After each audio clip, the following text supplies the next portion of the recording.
Sometimes it gets thin and you just got to go on a diet.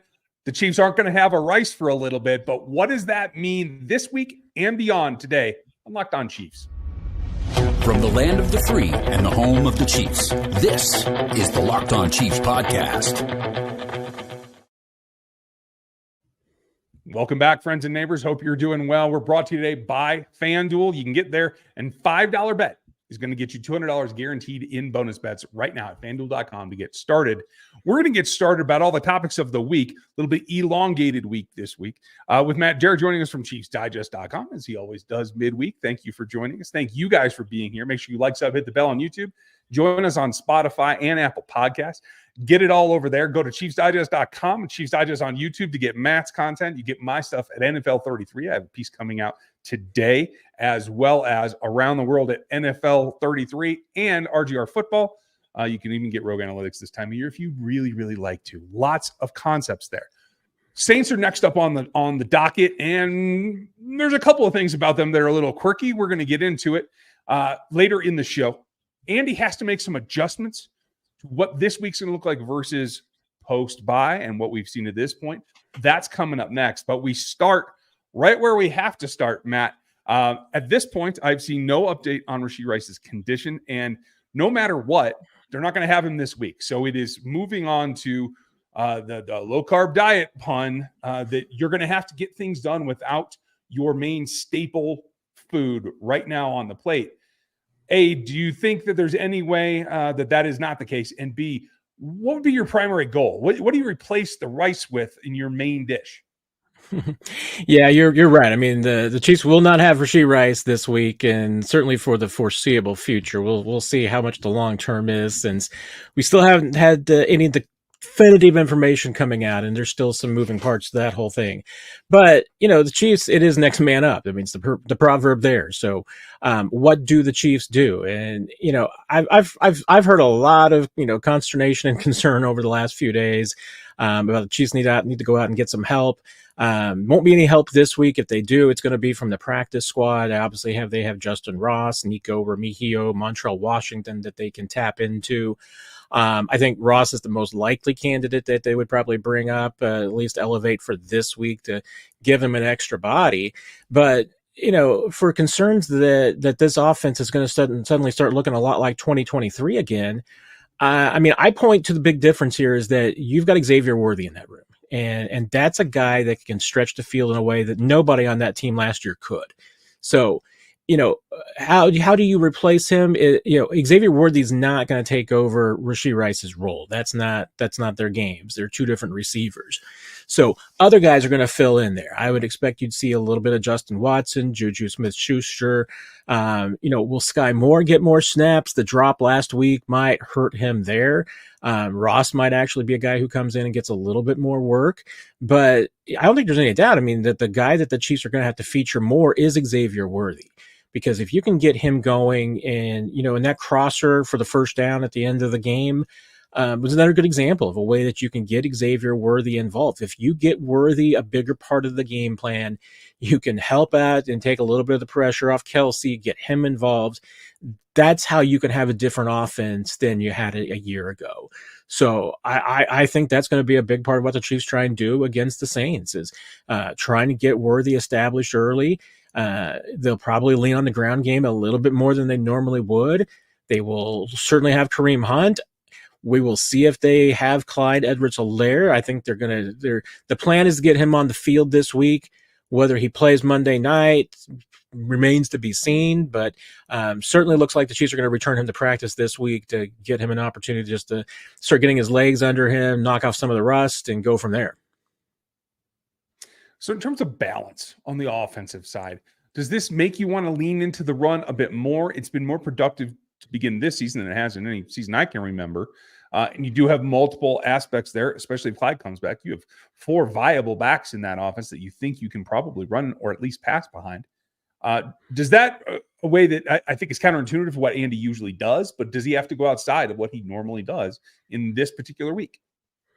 Yeah, you're right. It is counterintuitive to what Andy Reid normally does, but you're right. I mean, he now does have a more, if Clyde come back, you can definitely say a more veteran backfield that he trusts than he's had in a while. Having Kareem Hunt, having Samaje Perine, adding Clyde Edwards-Helaire back to the mix. I mean, that's a better veteran group. And if you've got concerns about Carson because of the fumble now and you want to make him a smaller part of the game plan, you've got 3 other guys that have plenty of experience that the team does trust. And so I still think it would probably be hard to get Clyde a lot involved this week. I think they'd like to give him a week to get his legs underneath him a little bit more before they throw him out there. And remember, next week's a bye week. So if you did put him back on the practice field, you really have, 3 weeks to really get, Clyde up to speed. So we'll see how they navigate that. But, hey, Kareem's got fresh legs right now, in theory. I think that's an opportunity for them to kind of take advantage of that. And, you can split time with him and Perine. Perine obviously had a couple of really nice carries and key carries on Sunday in the win. So, yeah, I think you do, if you're Andy Reid, probably this week need to lean a little bit more into it. And honestly, throwing the football to those guys can work too, because Hunt and Perine are experienced pass catchers too. So even if that's part of the game plan, that's still part of the run game in the Chiefs' mind. Yeah, and that's perfectly fair. I think either of them can do what needs to be done. In what I'm concerned about is not overtaxing Travis Kelce. You had to do it last week when Rice goes out. That makes perfect sense. But they've been very, I think, myopic in their game planning quite a bit, is force feeding Rice. Then the Kelce treatment gets the same thing. I think they have to get back to spreading the ball out a little bit more so that you can alleviate some of those single threadedness in this offense. Is that something you think they can do at this point? I think they can. And there's been a lot of conversation about how do you get, Patrick Mahomes untracked. And a part of that is on Patrick. And I think, obviously, Andy Reid, really touched on it after the game. How do you get this offense truly on track, and how do you get Mahomes going again? You just let Mahomes sling it. And I think we saw a little bit of that in the second half against the Chargers. I think you saw a little bit more of the confident Mahomes, just willing to put a football, out there and let his receivers go get it. Let's face it, he is at his best when he's not trying to steer the ball and place the ball, that he's just gunslinging it. And we saw a little bit more of that in the second half. I think that was a positive sign. Mahomes is, I'm not sure the best metaphor to go here, but how have the Chiefs typically gotten Mahomes untracked when he's had a couple of bad games? They just have him throw it more. That's how they're going to get through it. So it sounds maybe a little bit counterintuitive to say lean on the ground game a little bit, but when you're talking about Mahomes and letting him sling it, that's what they want to do, is just get him unleashed. Don't worry about being too fine with the football. Don't worry about steering it. Don't worry about trying to play perfect. I think that's what he's been doing. What they wanted to go out there and do is just play with a little bit more, read and react, play with a little bit more of his natural instincts. Take what's there, run the ball in between to get the sticks moved, and you're accomplishing your goal of moving down the field. And that's just some of the adjustments that have to be made on the field. It's about Andy as well and what he does on game day. That is coming up next. PrizePicks is America's #1 daily fantasy sports app with over 5 million active users. It's the easiest and most exciting way to play daily fantasy sports.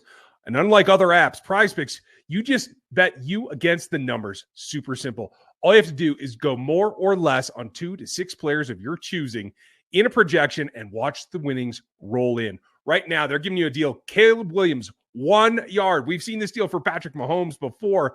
Every week in September, that's right. You only need 1 yard to get a win right there. 4 weeks for free W's is what you're looking for over on PrizePicks.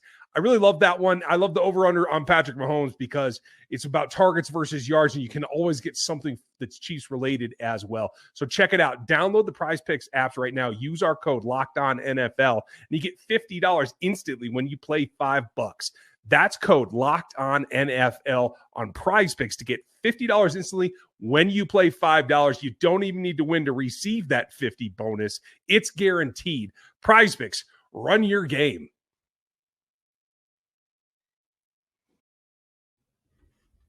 Run your game, run their game, just run the game. That's one adjustment, as we talked in the previous clip. But Andy Reid in particular, I think, can control a couple of other things that will help Patrick Mahomes get on point. And if you are running with a little bit more bounce, a little bit more power, I think that the classic play action is a way to go. I do think it reveals a couple of things that may be off right now for Patrick Mahomes, but running it this week, I think is a way to get on track that you can go into the bye and come back with another arrow in your quiver, so to speak. I'd like to see a lot more play action this week. Matt, do you think that will help them? Yeah, it's a good question about how they might go about it and everything. And, and against the Saints defense, I mean, maybe that's an appropriate way to go. I mean, one thing that the Chiefs have gotten away a little bit more of that I would definitely see as being part of it is maybe we get a little bit more of the RPOs than we've seen in recent weeks. I mean, that can be another way to at least kind of keep the defenses off kilter and give Mahomes a little bit of an option about whether he wants to run the football. Now, in an RPO, Mahomes is almost always going to throw the football, but he's going to make that choice. But, it can at least let the defenses think about it for a moment. So, yeah, I mean, that's one of the ways that I think absolutely that the Chiefs can at least try and, when they're down weapons, because let's face it, I mean, it's not just Rashee Rice. It's, factoring in the fact that they're down Hollywood, they're down Isaiah Pacheco. I mean, it's a lot that they're down right now. But I think that there's a lot of things that Andy Reid can do and Matt Nagy can do to just kind of keep a little bit of the pressure off Mahomes and give him the best possible chances. I think part of that comes back to the blocking in front of him as well. Hasn't quite been up to snuff to this point. A lot of penalties, a lot of mistakes going on. It feels to me, just like Mahomes, people are trying to make up for either mistakes or help their buddy out a little bit too much. It's not like it's one-on-one in phone booths that everybody's getting beat. It does seem like there's a miscoordination here. Is that something that can shore up this week, or is it really get through this game and get to the bye week to try to figure some of this stuff out? Yeah, I think there's definitely going to be a little bit of that. And there'll be an evaluation of the bye week, I think, with what they want to do at the left tackle spot. I'm anticipating that they're going to give Wanye one more start. Doesn't mean that they're not going to continue to give Wanye a start after the bye week. But if they wanted to go back to Kingsley, that would at least be a reasonable spot. At that point, you've given him basically a month to kind of reboot, reset, to work on a few things. So that can be part of the evaluation. And let's face it, I mean, that has been part of the issue, is just that, Mahomes right now doesn't have, and clearly doesn't have, a lot of confidence about what's going behind him in the pocket. The protection behind him has been inconsistent. And honestly, that's not just been the left tackle spot. Joe Thuney's been a little bit rusty too, as far as his return. And that's probably something that's getting overlooked with the left tackle position. But there's a lot of things going on behind Mahomes that he's just not been really comfortable with. And that's led to some of the issues. So, finding ways to protect him better. And obviously, like you talked about, play action can be a way to freeze the defense, to at least slow down the pass rush a little bit. There's getting rid of the football quickly. That can be a way. And, I think we're probably going to see the Chiefs do some of those things, especially if, it's an opportunity to get, Xavier Worthy going. Getting Worthy the ball quickly in space, that's a great way to slow down a pass rush, to make the defense think, but it also can be a pretty powerful weapon too. I completely agree with you. And I think the other thing that's nice about that, it's great to have the home run ball back, but if you can consistently move the chains to sustain a little bit more, I do think, especially this week, it also protects Steve Spagnuolo's group. They've been playing out of their minds, well above expectations to this point in the season, certainly from me, but from a lot of people. And I do feel that this is one matchup that you want to try to help them out if you can. And I think clock management comes into that, in being able to keep them a little bit fresher. We do see a decent rotation, but specifically defensive end. I do think that as you can cut down the total number of plays the defense has to play, that is better in this particular ball game. Do you see it differently?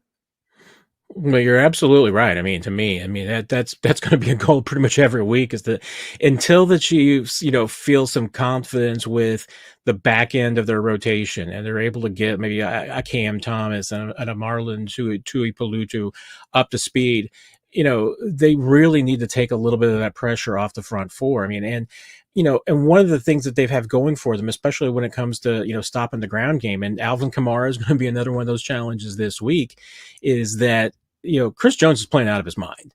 I mean, he's just disrupting everything. And that helps. I mean, if you've got Chris Jones destroying things at the point of attack, and that can blow up a running play before it even develops. And obviously the Chiefs are pretty strong up the middle because I think Mike Pennell's been playing well. Tershawn Wharton's been playing well. Derek Nottie, when he's been getting in there, I think has been okay. Mike Bolton, I've done that 2 times this week. Nick Bolton has been playing downhill great. I mean, so the middle of the Chiefs defense, I mean, that's one of the reasons why they've been so good against the run, because their strength up the middle, all the way from the line back to the safety group, has been really good against the run. You're right. I mean, I think that the secondary in particular has been playing out of its mind because they've been getting a lot of production. They've been able to, Jalen Watson's been playing pretty well. Najee Johnson, I think, has been up and down, but considering where Najee is as far as his recovery, I mean, I think he's been playing extraordinary. What the Chiefs were getting from him, they should be extremely happy. And I think he's just getting better and better each week. So, we'll see where he ends up. But, is there a little playing by fire? Could the Chiefs get burned one week? It's possible. I mean, it's maybe now, but the question to me is, are the Saints a team that's built to do that? I don't know, because, hey, Derek Carr has had some good days against the Chiefs. He has also had some bad days against the Chiefs. And I think the Chiefs are absolutely comfortable that if they could have another game like they have had the last 4 weeks, where they're able to take the opposing team's run game out of the equation and put the game into the hands of the quarterback, I think that's exactly what they're comfortable with. I couldn't have said it better myself. That's how we're going to start the next segment right after this, because the one thing is, for real, there's an obstacle here to get to the bye and get yourself where you feel like you can reset. That is the Saints. How do they dismantle them? That's coming up next. Hey there, NFL fans. You can get started right now with a big return with FanDuel, America's #1 sportsbook. Takes the life out of your middle there. And so when you have that hunch in the middle of a ball game or in the middle of the day on a packed Sunday with a full slate, you can check the latest stats, check out the live play-by-play, and get that so deep into the game that you can make your decisions and go on the same page to place your bets. Makes life super simple. You'll get started with $200 in bonus bets guaranteed when you place your first $5 bet. It's over at FanDuel. There's a lot of options there, especially when Patrick's throwing interceptions early or we're running the ball really good. You never know what's going to happen, but if you have a gut feeling, check it out at FanDuel.com.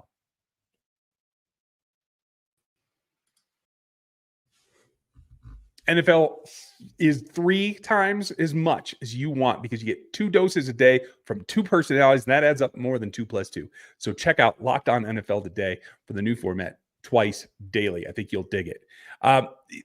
My take on the New Orleans Saints being in this 5th position, and I kind of called this out at the beginning of the season, that I do feel that there's some matchup possibilities there. They're going to be a little bit tough. And this was one that I kind of had circled on the schedule. They got off to a hot start. First 2 games came out like gangbusters, cooled off a little bit. But this is now an offense that I think in New Orleans that is familiar with what the Chiefs have done in the past, particularly by Carr. Carr, like you said, has had some ups and downs, but he generally has been proficient in attacking what Steve Spagnuolo does. So again, by playing less snaps, as we talked about before, and then maybe not being as aggressive as he has been. Chiefs are like 8th in blitz percentage so far this season. They have gotten to the extra packages and the extra bells and whistles early. And I wonder if confounding Carr against this defense is more about playing it a little bit more straightforward, a little bit more simple, and trying to go one-on-one and letting especially deep zone defense take away some of those options for Carr. What do you think? Yeah, I think you make a great point there because, yeah, I mean, Carr's one of those guys that if you have to do what the Chiefs have done the last few weeks, which is blitz as much as they do to get pressure, Carr's a guy who can pick you apart. I mean, he can find the plays behind those blitzes, and he's seen a lot of Steve Spagnuolo's blitzes over the years. I'm not saying he's seen them all. He certainly has, because I don't think anybody's seen all of Steve's blitzes. But he's seen enough to know. I mean, and that's why he's had some good games against the Chiefs. He's also had some bad games against the Chiefs. So, one key obviously is that the Chiefs need to be able to not only stop, like we talked about the ground game in the last segment, but they need to be able to finally get some pressure with front four. And that's something that still has eluded them. They need to be able to get there, especially late in the game. And like you said, I mean, playing fewer defensive snaps, playing more efficiently earlier in the game can be a key to that as far as keeping that defensive line fresh, because they are playing a short rotation right now. But, they've got to be able to make sure that, Carr doesn't find those weak spots, because he's one of the few quarterbacks in the league. As much as you want to knock Derek Carr, he has seen enough of this defense to know where its weaknesses are. And that can be an advantage. And obviously, Saints have a couple of big weapons. I mean, Olev, Shaheed. I mean, there's some players that absolutely can make a difference in the passing game to help Carr out. So, but at the same time, I think the Saints have shown all their tricks. I mean, and I think that's come through in the last couple of weeks. They had a really good, week against obviously Carolina in week 1. I think we've also seen that the Cowboys have, started the season kind of disarray. They're not exactly what you probably thought they were on paper going into the season. And then since then, they've really struggled against the Eagles and the Falcons. So you've seen that offense kind of take a step back. I'm honestly, if looking at this team, I'm more worried about the Saints defense than the offense, because I think that the Chiefs defense is ready and capable for the Saints offense rather. But, when it comes to the Chiefs offense against this Saints defense, I mean, that's where it's going to be the tough and the X factor, because we don't know which Chiefs offense is going to show up this week. It's impossible to tell. You hit my segue for me perfectly today. You should just be in charge of this show at this point. Because that's exactly where I was going. You take out Kamara, like you said, good against the run so far. You feel like everything else can fall into place. It's manageable. But on the other side, Willie Gay's playing for this defense. Tyrann Mathieu still playing for this defense. Colin Saunders is putting in good reps for this defense. And I do feel like that familiarity always makes me feel like there's a bit of an advantage there, that you can't do your normal, especially bells and whistles. Motion isn't going to help you as much as it usually does. Switch releases isn't going to help you as much, because they understand what you do a little bit better than the average team. So how do you attack this defense in a new-ish way? Is it just the talent, or does Andy have to change something else up again? Well, and I think you hit it there with those 3 particular guys, because not that there's any bad blood or animosity, but that all 3 of the guys would like to come into Kansas City and get a win.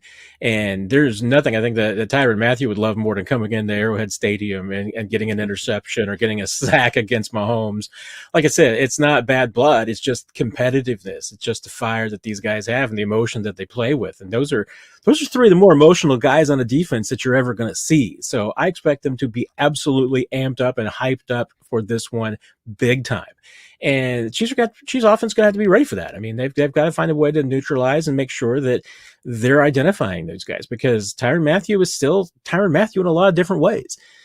He might be slowed down a little bit in these days, but he is just as smart, if not smarter, than he's always been. So you've got to deal with that. I mean, it's his wits has always been one of his, best weapons. So, that's one of the things. Mahomes is always going to have to be aware of Tyrann is on the field. That's just a factor. I think you're going to hear a lot about that this week, and the Chiefs and these former Chiefs that they're going to be going up against. But this Saints defense, I mean, that has been their calling card the last few years. I mean, this has been what they lean their hat on, and it's going to continue to be, I think, the way that they win games. I mean, if the Saints are going to be a playoff team, I mean, they're going to get there not because the offense is better. They are, but they're going to get there because they play pretty good defense. I think it's exactly how it has to happen for them. So the job is to thwart that. So as you take a look at this game, you're the first one of the week every week. What do you see happening against the Saints? I know, and now I'm like 6 days out, so this is like harder than the usual one. I mean, but we still have a lot of the same factors that are going on that we have the last couple of weeks. To me, and And it reminds me a lot of going into the Chargers game last week, even though there were different factors. I mean, the Chargers were a really banged up team. It's not what you're talking about with the Saints, but you're talking about a Chiefs offense that you really don't know what they're going to have. You got concerns about the first full game without Rashee Rice. What will they be doing? And they've been, the cat playing with the mouse, the last few weeks. I mean, they just haven't been able to put some teams away. I'm still, going to be banking on the Chiefs doing that. Not until they blow out a team, I'm going to bank on them not blowing out some teams. I think they do win this game because they're at home. They are the better team. It's going to be a tough one because I think this is going to be an emotional fight in prime time. And I just don't think that the Saints are going to be able to put up offense against this Chiefs defense. I think Spagnuolo is going to be ready for them. So I think the Chiefs pull it out 23-17. So we'll see some field goals. We'll see some Harrison Butker action. Low scoring again, but eventually this Chiefs offense is going to break out of its funk, and it could happen at any time. The fuse is lit and just don't know when that thing's going to explode. I will stick a dynamite. We will get to it. What are your predictions? Leave them down in the comments on YouTube. Check out ChiefsDigest.com. Chiefs Digest, the channel here on YouTube as well. Make sure you like, sub, hit the bell on this one. Go check it out at NFL 33 and RGR Football and Casey Chiefs Corner. Thanks for being with us. We appreciate you guys. And Matt, thank you, especially on a week where you could just be laying low and taking it easy. We appreciate you filling us in. Never with you, Ryan. I'm always here for you, man. I will take it. Folks, make sure that all that is done and you are ready for this next ball game. We got a full week for you. Thanks for listening today